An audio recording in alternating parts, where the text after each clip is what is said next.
करोनी या चित्त तुझ व्हावा हे देव तरी हा सुलभ उपाय। प्रस्तुत प्राप्त स्थळी प्राप्त प्रसंगी सेवेकरता निवडलेला अभंग जगद्गुरु जगतमान्य संत मान्य देवमान्य देहूचे आणि वैराग्याची महामेरू असे तुकाराम महाराज यांचा हा 6 चरणाचा अभंग। आणि ह्या अभंगात महाराज सांगतात तुम्हाला जर आपल्याला देव व्हायचं असेल ना तर त्यांनी उपाय सांगितले। तुझं व्हावा हे देव तरी हा सुलभ उपाय सांगितला। काय काय सांगितलं? भावी गावी गीत शुद्ध करोनी या चित्त, तेवढ्या नाही झालं तर अजून उपाय सांगितला।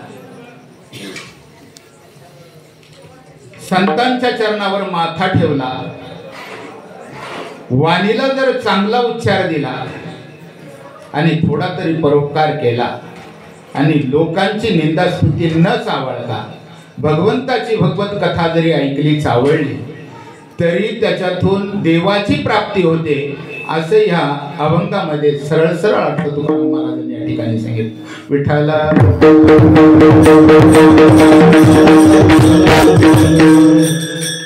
कार्यक्रमाचं सर्वांना श्रोत आहे तरी पण सालाबाद प्रमाणे याही वर्षी श्री क्षेत्र बहादुरी, श्री क्षेत्र शिवरे,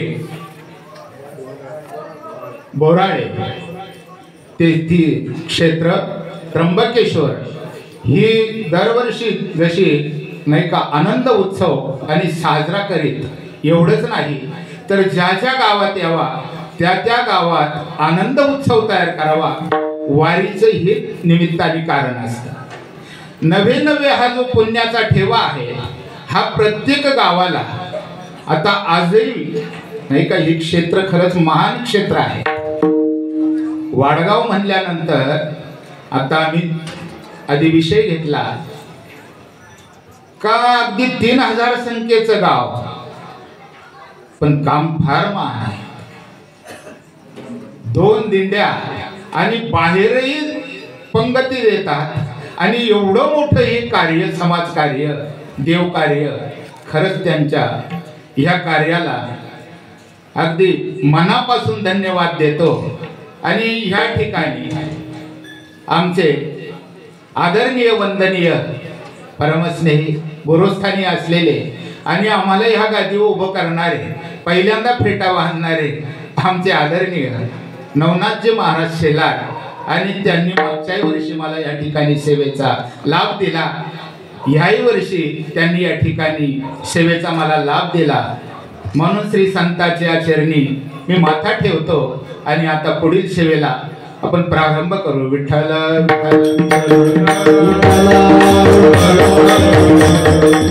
सात आरती सर्व सुंदर आहे। कीर्तनकार आमचे मित्र वैष्णव महाराज, कथाकार नाही का कीर्तनकार सर्व या ठिकाणी ते अवगत आहे।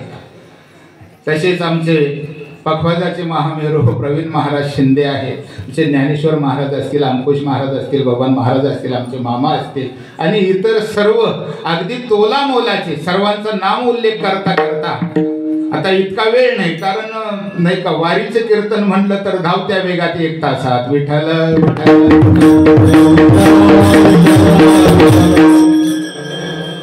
सर्वसाधारण 4 प्रकार पडतात। एक पहिला आहे तो पामर आहे, दुसरा विषयी आहे, तिसरा जिज्ञासू आहे, चौथ्याचा तसा विषय येत नाही। कारण जशी एखादी नदी असेल ती गंगेला जाऊन मिळाली आणि ती गंगा जर समुद्राला जाऊन मिळाली तर तिचा नाव उल्लेख राहत नाही, तसा जो चौथा वर्ग आहे ना त्याचा नाव उल्लेख राहत नाही, तो ज्ञानी आहे, मुक्त आहे। पण त्याच्या आधीचे जर आपण विचार केला तर पहिला पामर आहे। पामर म्हणजे देव न समजणारा, देव न मानणारा आणि दुसऱ्यांना अडचणीत आणणारा असा हा पामर। याच्यामुळे महाराजांनी त्याला काही सांगितलं नाही हा विषय का तुला देव व्हायचा आहे का नाही। मग विषय जो आहे तर विषय सुद्धा कसा आहे माहितीये का, पामरात त्याच्यात फार मोठा फरक सांगितलेला नाही।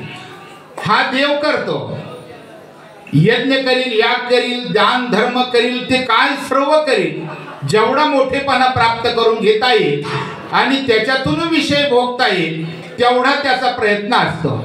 आणि नवे नवे पुण्याचा मार्ग अवलंब करून तो कुठे जातो? स्वर्गामध्ये जातो. आणि स्वर्गातही विषय भोगत भोगतो. कुठपर्यंत तो विषय भोगतो? का जोपर्यंत पुण्य आहे तोपर्यंत तो त्या ठिकाणी विषय भोगतो. आणि पुण्य ज्यावेळेस संपल्या जातं, माऊली सांगतात सुख म्हणे जाती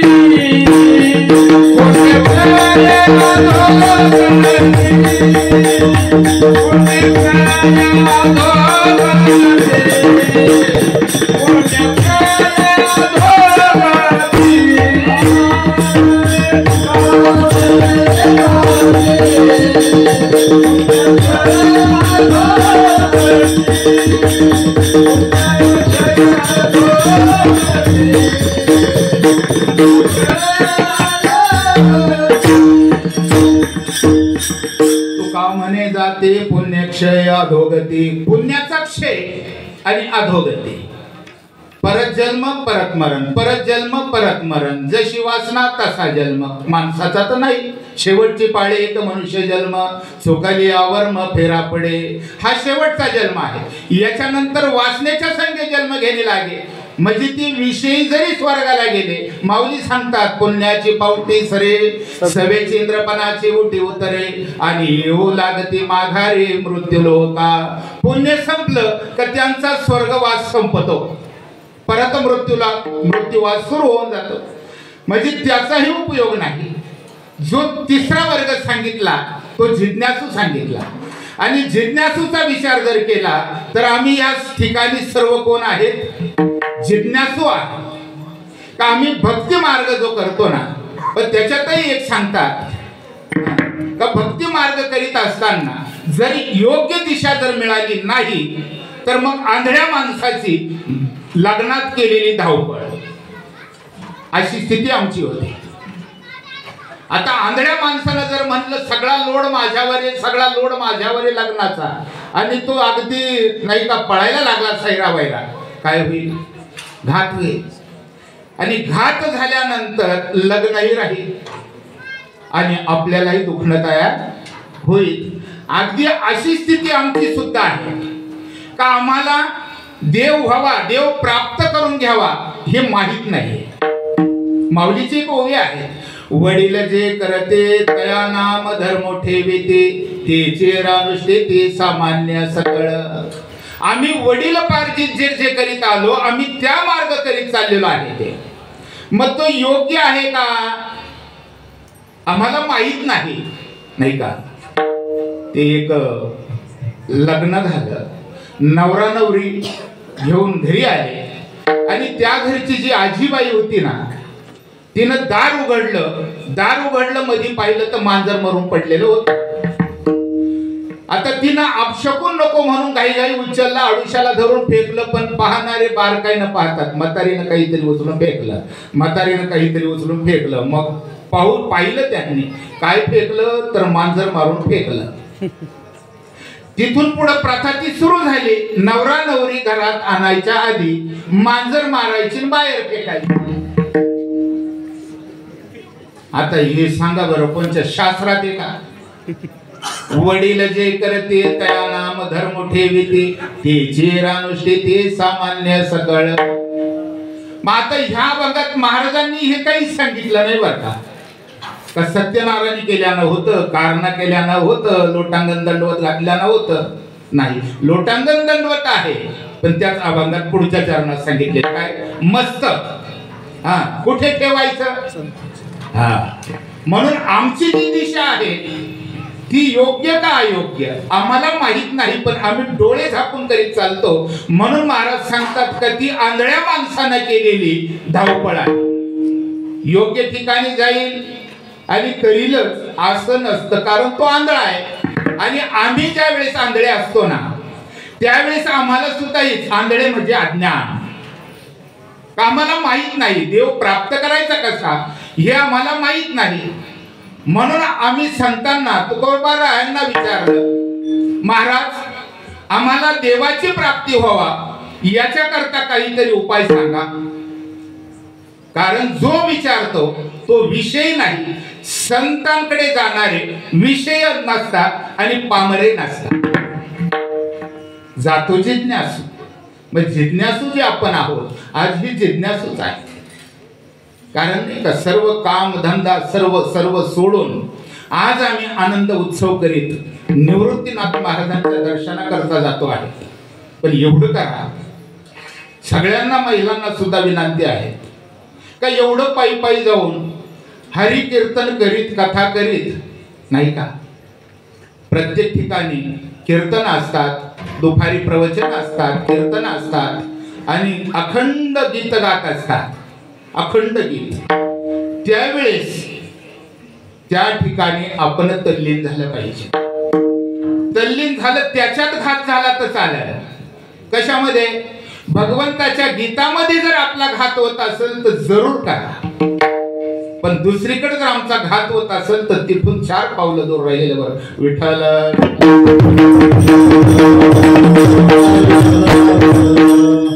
मग आमचा इकडे जर घात होत असेल तर त्या ठिकाणी आम्ही रमायला काहीच हरकत नाही. ज्ञानेश्वरीत एक मौलीनं सुंदर वर्णन दिलेलं आहे का ते जे तितूर पक्षी असतं ना, हरिण असतं, तितूर असतं, त्याला तो पारधी त्याच्यासारखं गायन करतो, त्याच्यासारखंच गातो आणि ते आपल्या जाळ्यामध्ये ओढून घेतो. जाळ्यात आल्यानंतर त्यांचा घात झाला पण तो दुर्दैवी झाला. तसं आमचा विषयाच्या मार्गाने जर आम्ही गेलो तर आमचा घात होण्याचा संभव आहे. पण महाराजांना विचारलं का आमचा असा घात बी नको व्हायला आणि भगवंताची प्राप्ती झाली पाहिजे.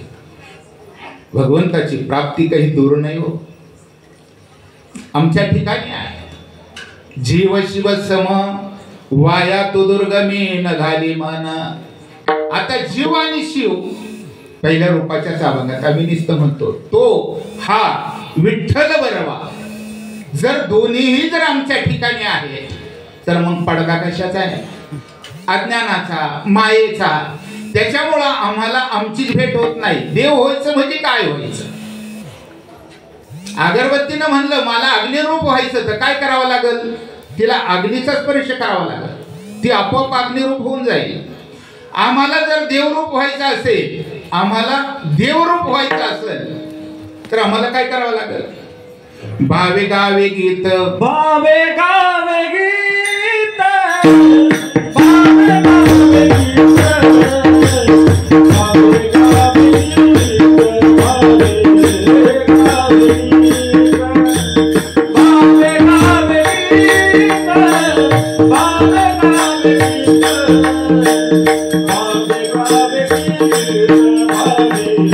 गावे गीत, भावे गावे गीत, भावे गावे गीत, भावे गावे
What?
भावे गावे गीत शुद्ध करून या चित्त.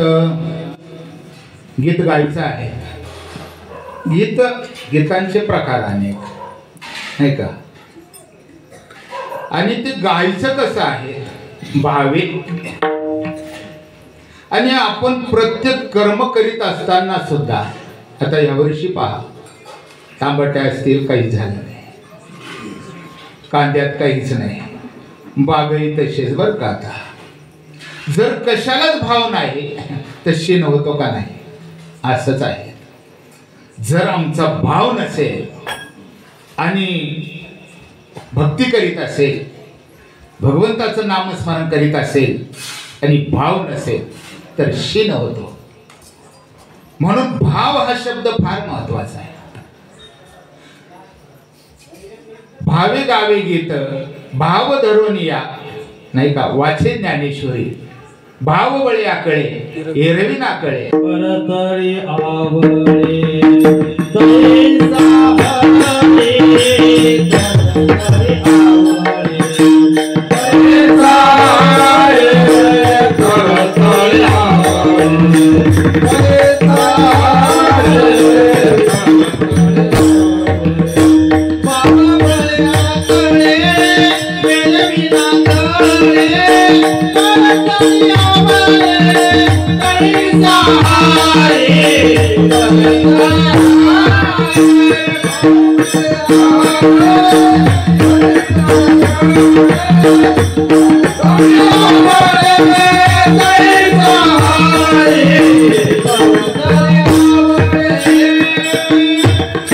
माऊली हरिपाठात अजून एक चरण सांगतात. भावे विना भक्ती बळे विना शक्ती बोलू नये. भाव विना भक्ती भक्ती विना मुक्ती बळे विना शक्ती बोलू नये. भावाशिवाय काहीच नाही हो. म्हणून महाराज सांगतात का पहिला जो आहे कुठेही असू द्या, कोणत्याही क्षेत्रात असू द्या, भावाशिवाय कर्म होत नाही, भावाशिवाय कार्य होत नाही. आणि जिथं भाव आहे ना हो, आपण दवाखान्यात जातो पहा, एखाद्या डॉक्टरवर जर भाव असेल ना त्यानं गोळी देऊ द्या रिपेअर होऊन जाईल. आणि तो डॉक्टर त्या दिवशी नाही, दुसऱ्यानं 4 इंजेक्शन देऊ द्या, सलाईन देऊ द्या, तरी आम्ही बरं होणार नाही. विठ्ठल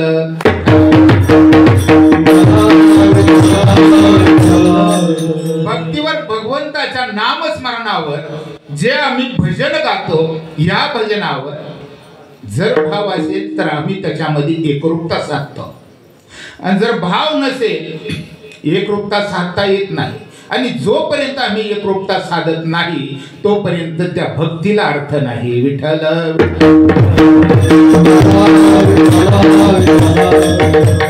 आणि भाव आहे आणि चित्त जर दूषित असेल तर नाही, चित्त सुद्धा शुद्ध पाहिजेत.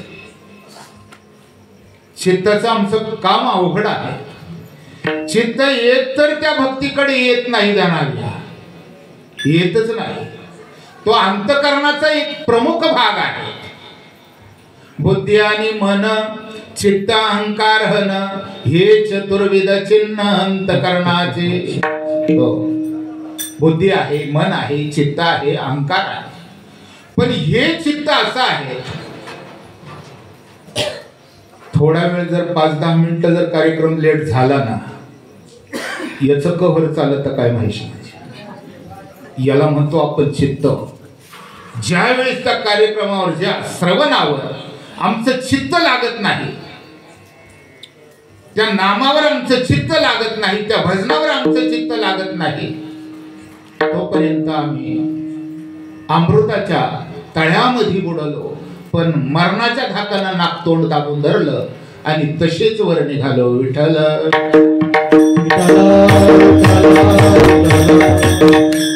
आता अमृतामध्ये बुडाल्यानंतर मरणाची भीती आहे का? पोटात गेलं तर मरल असं आहेत का? नाका तोंडात गेलं तर मरल असं आहेत का? पण नाही, आम्ही ते दाबून धरलं.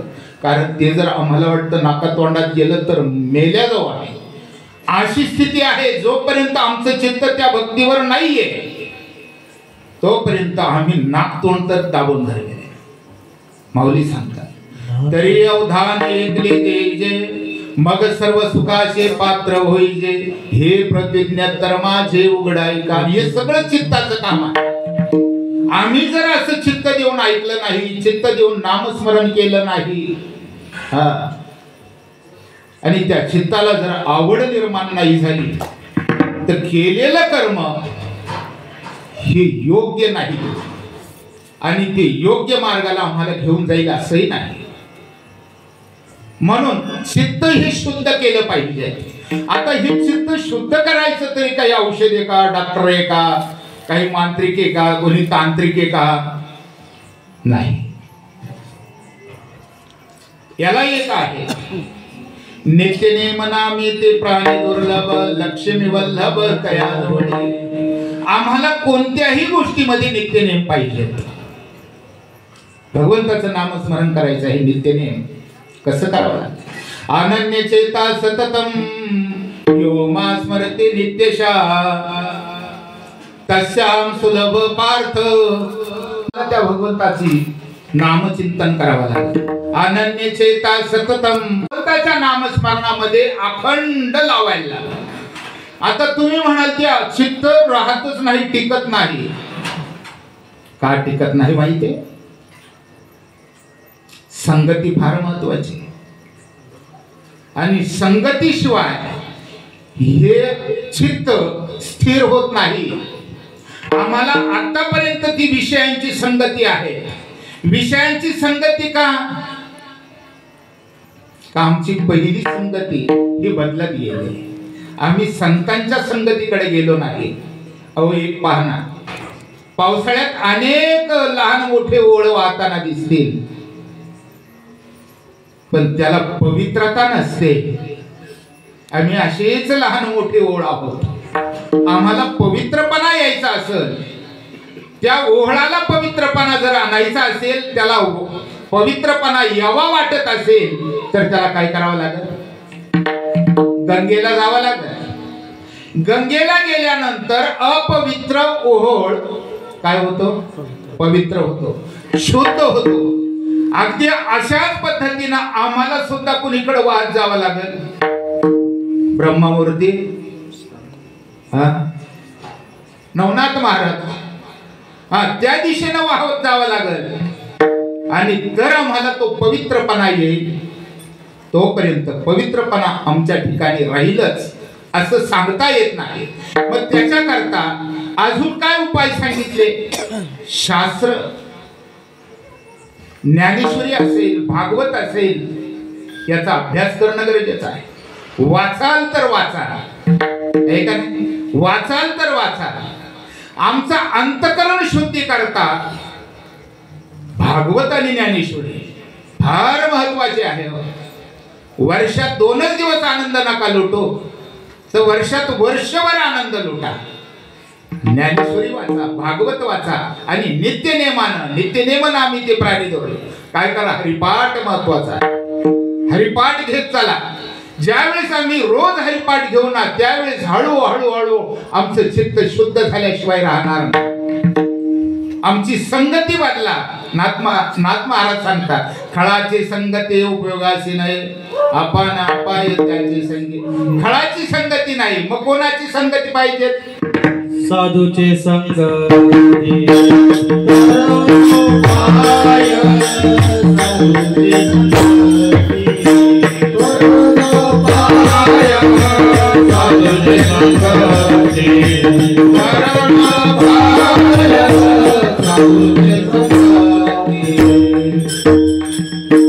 मला सांगा, आपल्या संगती साधूच्या का खळाच्या? जास्त खळाची संगती आपण केल्यामुळं आमच्यात जे विचार आहेत ते विचार त्यांच्या आमच्या ठिकाणी येतात आणि चांगला अंतःकरण बिघडून जातो. पहा, तुम्ही एक बारकाईने विचार करा.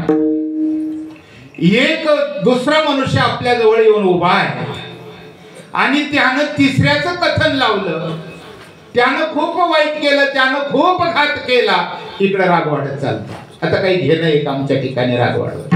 काम क्रोध माणसाचे विकार आहे, म्हणून दुसऱ्याचे नको विकार हो, नाही का? भगवंताच्या कथा आणि आमच्या काय आहे व्यथा. आमच्या व्यथांनी आमचंच अंतःकरण दूषित करून घ्यायचं आणि भगवंतांच्या कथानं आमचं अंतःकरण कसं होतं? शुद्ध होतं. म्हणून चित्त शुद्धी करता भगवंताचं नामस्मरण आहे. भगवंताचं नाही का, महाराजांनी, ज्ञानेश्वर महाराज असतील, नाथ महाराज असतील, तुकाराम महाराज असतील, अहो हे नाही का, तेच देव आहे आपल्याकरता. जे संत आहे ना, हेच देव आमच्याकरता आहे. देवतेची संत, देवतेची संत. हा, मग आम्ही देव पाहायला चाललो. आम्हाला ज्यावेळेस आम्हाला संतांची ओळख होईल ना, त्यावेळेस आम्ही सर्व बाहेरचे बाह्य अंग आहेत का ज्यांना आम्ही दूषित होत चाललेलो आहोत, ते आपोआप आमच्यापासून दूर जाते. आणि पहा, काही एक शास्त्र असं आहे. आज सकाळी आम्ही बसलो होतो, कार्यक्रम गावात वेगळा होता, पण जेव्हा एक आम्ही बसलो, दोघं तिघं, त्याच्यानंतर जवळजवळ 20 जण येऊन बसले आणि ते सगळे भजनी होते. आणि नंतर विचार केला, आज ह्या ठिकाणी एवढे भजनी तर हे संभळे कशाला लावले. आणि मग तिथून बाहेर निघाल्यानंतर एक जण आम्हाला विचारतो, सगळे एका जातीचे एका ठिकाणीच बसले म्हणे. असं आहे. हा, हे एका जातीचे आहे. ज्याच्या गळ्यात माळ ना, ते बाजूला होत चालतात. आणि जे लोक ज्यांना दररोज लागते ना, ते त्यांची संगत कधीच करणार. त्यांना असं वाटतं आम्ही सुद्धा यांच्या बरोबर होऊन जातो, काय माहिती. मग हे कोण करेल मग, नाही काय, कोण करेल मग, त्यांच्या संगतीच नको. हा, म्हणून संतांची संगतीनं शास्त्राच्या अंगीकार जर आम्ही केला, सतसंगती धरली, तर आमचं चित्त नक्कीच शुद्ध होईल. आणि ते शुद्ध झाल्यानंतर भावे गावे गीत आणि शुद्ध करून या चित्त, मग काय होईल? दुसऱ्या चरणात तुझं वाव आहे देवा, तुझं वाव आहे देवा, तुझं वाव आहे देवा, तुझं वाव आहे देवा, तुझं वाव आहे देवा, तुझं वाव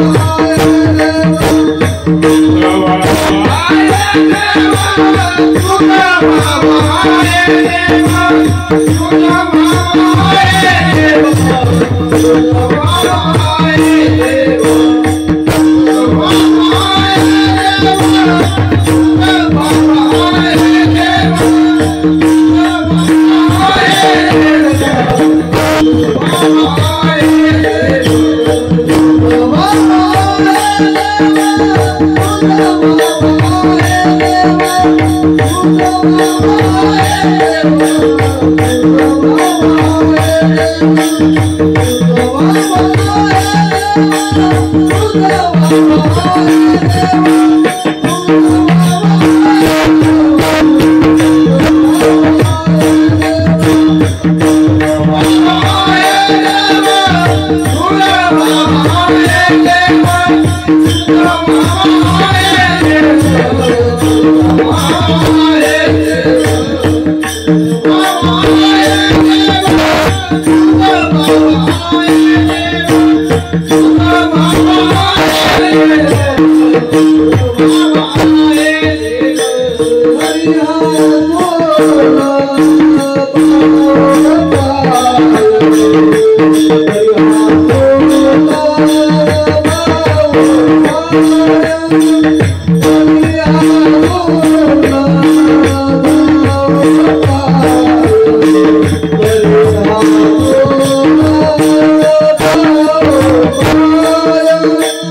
तुझ व्हावा हे देव तरी हा सुलभ उपाय. आता भावी गावी गीत शुद्ध करून यायचे का? जर एवढं नसल होत तर पुढच्या चरणात सांगता तुझ व्हावा हे देव तरी हा सुलभ उपाय. विठ्ठल मला चित्त शुद्ध करायला जमत नाही, आम्हाला अखंड भगवंताची भक्ती करायला जमत नाही. मग एक तपश्चर्या अजून सांगितले, जशी पतिव्रता गांधारी आपल्या पतीला दिसत नव्हतं म्हणून डोळ्यावर पट्टी बांधली.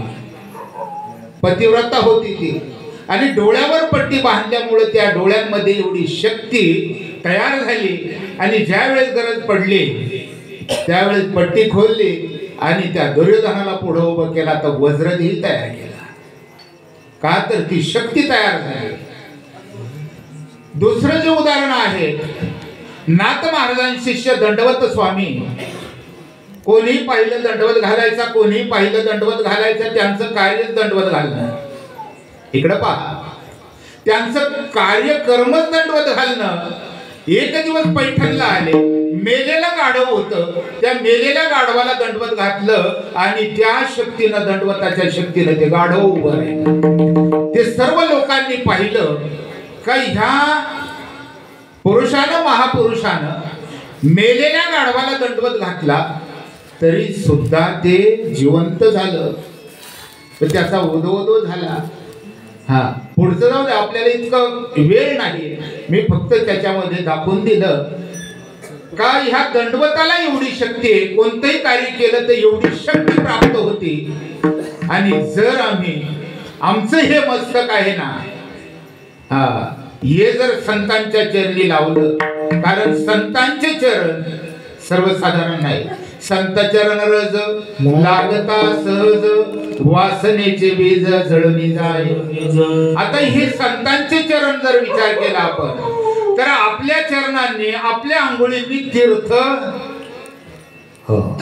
मलिन होतात आणि ते तीर्थ संतांच्या चरणांची वाट पाहतात. कधी संतांचे चरण आम्हाला लागतील, कधी आमचा स्पर्श होईल संतांच्या चरणाला, आणि मग आम्ही ह्या मलिनपणातून निवृत्त हो. एवढे महत्वाचे संतांचे चरण आहे.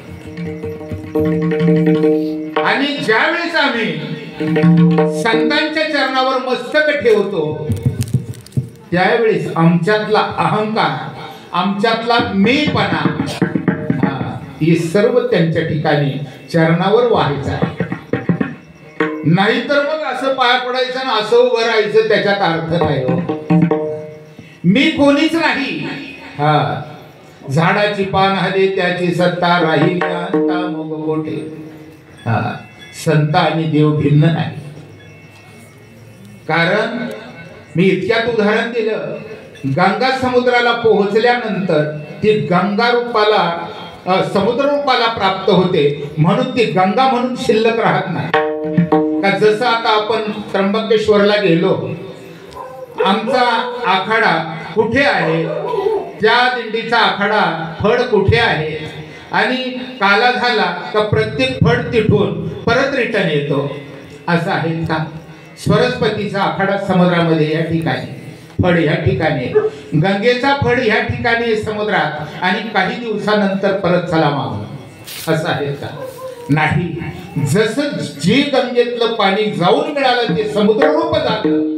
अगदी तशीच हे जे संत महात्मे असतात ना, हे भगवंताला प्राप्त असतात. म्हणून भगवंत आणि संत भिन्न नसतात. कारण आम्हाला तर काही असा देव चतुर्भुज रूपामध्ये जसा अर्जुनाला भेटला तसा आम्हाला भेटणार आहे का. कारण आम्ही इतके पापी नाही, इतके पुण्यवानही नाही. देव एक तर आला कंसा करता, नाही तर आला प्रल्हादा करता, आहे का नाही. आता कंस रावणी हे जर म्हणले तर आपल्याला माहिती कशी आहे, आणि भक्त पाहिले तर कसे आहे. हा, मग आम्ही खाली नाही वरही नाही, मध्ये आहे. म्हणून आम्हाला कोण आहे, आम्हाला संत आहे.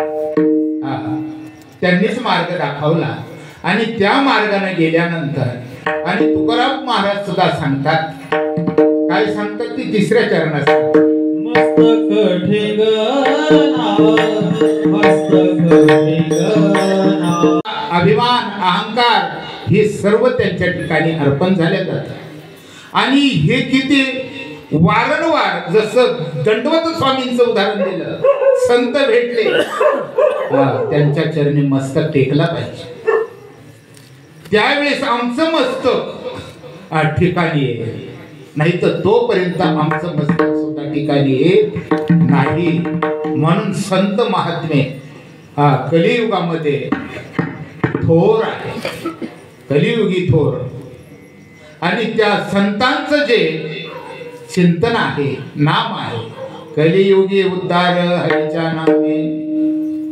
आणि भगवंताचं त्यांच्यापासून जे मिळालेलं चिंतन आहे ना, माऊली सांगतात, तरी कीर्तनाचे ने नटनाचे, नाशिले व्यवसाय प्रायचित्ताचे, जे नामचे नाही पापाचे ऐसे गेले. जर आम्हाला पापातून निवृत्त व्हायचं असेल तर संतांना शरण गेल्याशिवाय, संतांच्या चरणावर माथा ठेवल्याशिवाय हे होणार नाही. नवे नवे जे आम्ही जरी मागं पडलो ना वारीमध्ये, तरी जे भजन आहे ते ज्ञानोबा माऊलीचं भजन आहे, ते कीर्तनच आहे, ते गीत आहे. आम्ही ते करत नाही. मग याचं चावळ त्याचं चावळ, याचं चावळ त्याचं चावळ. घरी असलो तरी असं चालतं. भगवंताचं काहीच नाही हो, कथा नाही, चिंतन नाही, काहीच नाही. आणि त्या योगे आमचं अंतःकरण गंजत चालतं, अज्ञान वाढत चालतं, मोह वाढत चालतो, काम क्रोध वाढत चालतात, आणि मग आम्ही असेच भरकटत चालतो का ज्या मार्गाने जायला पाहिजे त्याने.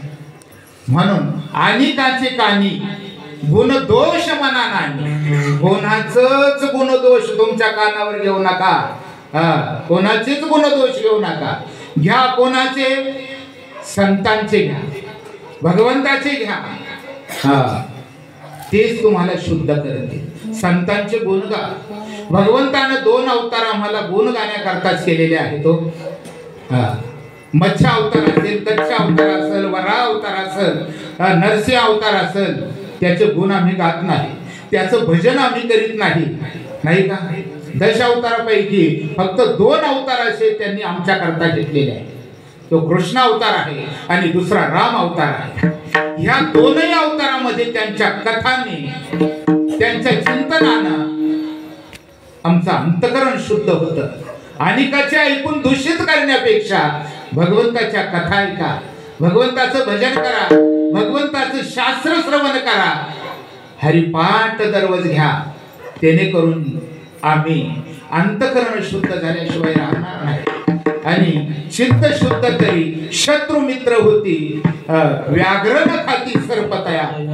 एवढं महत्वाचं आहे. आमचं चित्त शुद्ध नाही म्हणून आम्हाला सगळीच भीती आहे, सगळीच भीती आहे. म्हणून चित्त शुद्ध करण्याकरता भगवंताच्या कथा आहे, भगवंताचं चिंतन आहे, संतांच्या चरणी नतमस्तक होणं गरजेचं आहे. आणि एवढं जर आम्ही झालं ना तर मनुष्य जन्माचं सार्थक झाल्याशिवाय राहणार नाही. आम्ही जन्मजन्मी आम्ही बहुपुण्य केले तेव्हा या विठ्ठले कृपा केली नाही का. अनेक जन्माचे प्रारब्ध आहे म्हणून आम्हाला हा मनुष्य देह आणि तेही आधी मार्ग दाखवून गेल्यानंतर मिळाला. हे महत्वाचं. मार्ग दाखवायच्या आधी जर आम्ही आला असतो तर आम्हाला कळतं ना. पण संत आधी येऊन गेले, मार्ग दाखवून गेले आणि त्या मार्गाने जशी कळववांनी जसा मार्ग दाखवून गेला तसे जर आम्ही त्या मार्गाने आम्ही गेलो ना तर आम्ही कुठेही चुकणार नाही, कुठेही दुःख त्रास उपाशी नाहीच. ओव्हरलोड होत जाईल पण कमी पडणार नाही, कारण संतांनी दाखवलेले मार्ग आहेत आणि त्या मार्गाने जर गेलो तर योग्य दिशेला प्राप्त हो.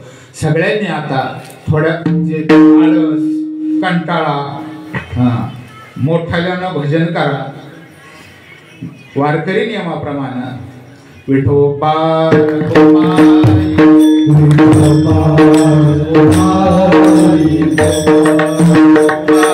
हरे